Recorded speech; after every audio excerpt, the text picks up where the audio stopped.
Welcome back. As Democrats continue their search for a candidate to challenge President Trump, Politico reporting that former President Obama has met with several hopefuls ahead of the 2020 election.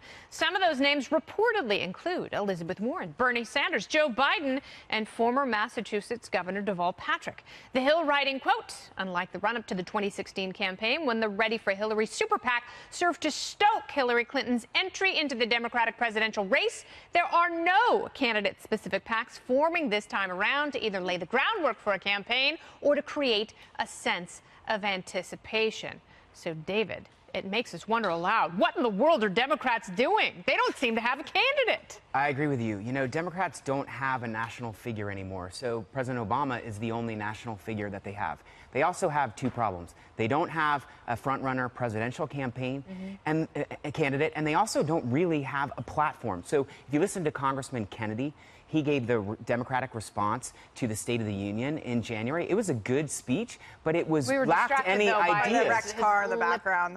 Right. It was a little strange, and it really lacked a platform. So other than those two things, Democrats are doing great.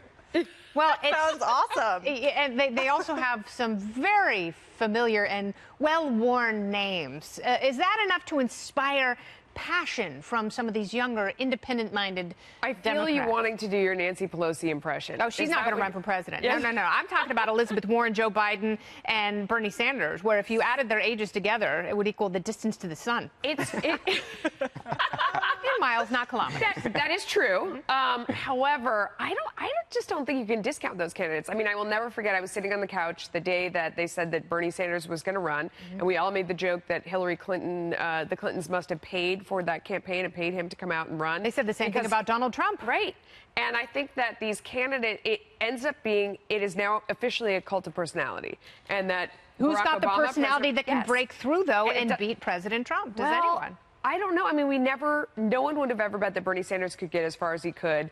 I interviewed Elizabeth Warren when I was at another financial network when she was still a professor, and it was a slow-moving interview where I was nervous afterwards. We had lost viewers because she didn't speak in a dynamic way. I mean, I never would have bet she could be someone who does have a very passionate following now. So leftists love Warren candidates. You just don't know who can come out and be a personality. So who's the president molding here? Who does he want to? I mean, it's interesting to see Barack Obama coming back into the fold for the presidential election, because clearly he's frustrated with his legacy completely being destroyed by this administration, which is fine with me. But looking at who's in line, whether he can actually shape the party, and whether Elizabeth Warren or someone like Bernie Sanders is even to the left of Barack Obama, and whether the country is actually willing to go there as a whole. And I would say the answer is no. The problem with Democrats right now is they're choosing very, very far left candidates on the West Coast and the East Coast. And again, they're ignoring all of these counties that voted for Obama